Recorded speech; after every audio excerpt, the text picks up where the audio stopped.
महत्त्वाचा विषय. मग खुडणी केल्यानंतर पिकामध्ये काय काय बदल होतात तुम्हाला सांगतो. पहा थोडं जवळ या. इथं मी शेंडे खुडलेले आहे.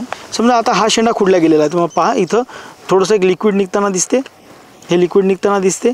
तर मग इथं बदल काय, ज्यावेळेस आपण ही शेंडे खुडणी करतो तर त्यावेळेस जमिनीतून मिळणारं जे पिकाला जे अन्नद्रव्य आहे, जे मुळाच्या साह्यानं पीक उचल करते त्या अन्नद्रव्याची, ते अन्नद्रव्य मग आता शेंडा खुडल्यामुळं त्या अन्नद्रव्याला विचार असते की आता कोणत्या दिशेनं आपल्याला गेलं पाहिजे.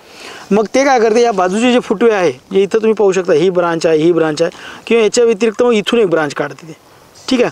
अशा पद्धतीने मग एक शेंडा खुडणी ज्यावेळेस आपण करतो तिथं 4 किंवा 5 एवढ्या ब्रांचेस तिथं निघतात प्रत्येक एक शेंडा खुडल्यानंतर.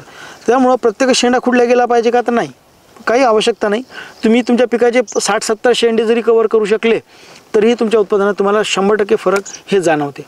मग आता हे खुडणी तुम्ही हाताने करू शकता किंवा कमटीच्या सहाय्याने करू शकता, म्हणजे मजूर लावून तुम्ही हाताने खुडणी करू शकता. आता आपण एक जर विचार केला, मजुराच्या सहाय्याने जर आपण विचार केला खुडणी करायचा, तर माझ्या हिशोबाने एका एकराला साधारण पहिल्या खुडणीला 7 ते 8 मजूर लागतील. म्हणजे 200 रुपये जर मजूर पकडलं तर 1400-1500 रुपये एका खुडणीला लागते एका एकरासाठी. दुसऱ्या खुडणीला लागतील तुम्हाला कमीत कमी 10 ते 15 मजूर, आणि 200 रुपयानं पकडलं तर ते होते 3000चं मजूर. आणि तिसऱ्या खुडणीला तर मग साधारण माझ्या हिशोबाने 20 ते 25 मजूर लागू शकते एका एकरासाठी शेंडे खुडणीला, जर 3 शेंडे खुडणी तुम्ही करत असाल तर मजुराच्या सहाय्याने.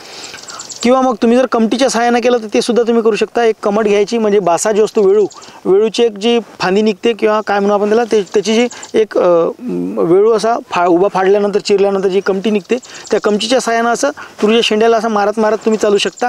त्याने सुद्धा शेंडे खुडणी करू शकता. फक्त त्याच्यात एक ड्रॉबॅक असा राहू शकतो की बरेचदा ते कमटीनं असं मारल्यानंतर हा शेंडा पहा, समजा या कमटीनं शेंड्याला मारलं तर ते असं पुरं गळून न पडता तो शेंडा असा लोंबकळत राहू शकतो.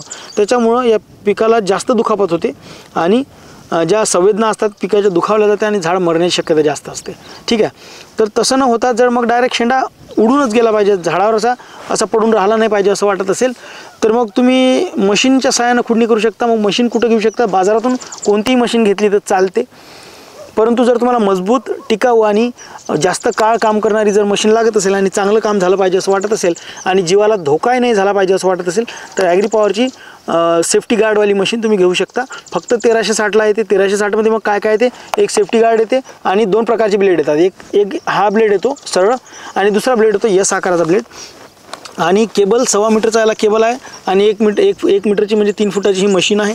जबरदस्त याला एक बटन दिलेलं आहे. केबलची क्वालिटी चांगली आहे. मग हे चालते कशावर, तर इथं पहा तुम्ही स्प्रे पंप पाहू शकता. ज्या स्प्रे पंपानं आपण फवारणी वगैरे करतो हा स्प्रे पंप याच्यासाठी उपयुक्त असतो. आणि कुठं जिथं आपण चार्ज करतो या ठिकाणी याची पिन जोडायची आहे. ठीक आहे. ही पिन अशा जोडल्यानंतर याचं जे बटन आहे हे बटन आपल्याला चालू करायचं आहे. चालू केल्यानंतर तुम्ही स्पीड पाहून घ्या, 6500 RPM एवढी जबरदस्त याची स्पीड आहे. ठीक आहे. म्हणजे नंबर तर आहेच, परंतु आपली जी वेबसाईट आहे www.agripower.store त्या वेबसाईटवर जाऊनसुद्धा तुम्ही ऑर्डर करू शकता. आता मग या खुडणी केल्यानंतर आपण काय काय केलं पाहिजे, आता जसं मी तुम्हाला दाखवलं पहा, परत एकदा दाखवतो.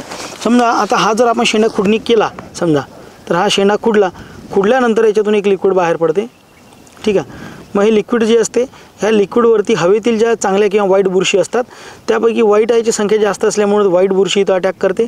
अटॅक केल्यानंतर हा शेंडा वाळतो. एखाद्या शेतात जर जास्त प्रमाण असेल बुरशीचं तर झाडसुद्धा वाळू शकते. मग असे साईड इफेक्ट होऊ नये याच्यासाठी मग तुम्हाला काय करता येईल, तर याच्यासाठी तुम्हाला एक तर चांगले फुटवे, म्हणजे आता हा शेंडा खुडल्यानंतर या बाकीच्या फुटव्यांना जोर आला पाहिजे याच्यासाठी तुम्ही ॲग्रीपॉवर अमृत घेऊ शकता.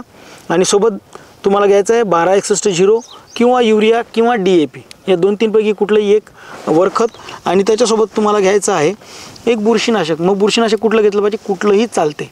स्वस्तात स्वस्त ब्लू कॉपर चालते, 22 चालते, M45 चालते. अशा प्रकारचं कुठलंही बुरशीनाशक तुम्ही घेऊ शकता. अत्यंत जबरदस्त रिझल्ट याचे येतात.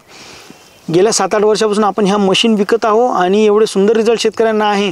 म्हणजे ज्या शेतकऱ्यांनी एकदा मशीन घेतली त्यांना 3-3 वर्ष मशीन घ्यायचं परत काम पडत नाही. आणि परत मग त्यांचा 3 वर्षानंतर किंवा 4 वर्षानंतर कॉल येतो, तो डायरेक्ट 1 किंवा 2 किंवा 3 मशीन ते विकत घेतात.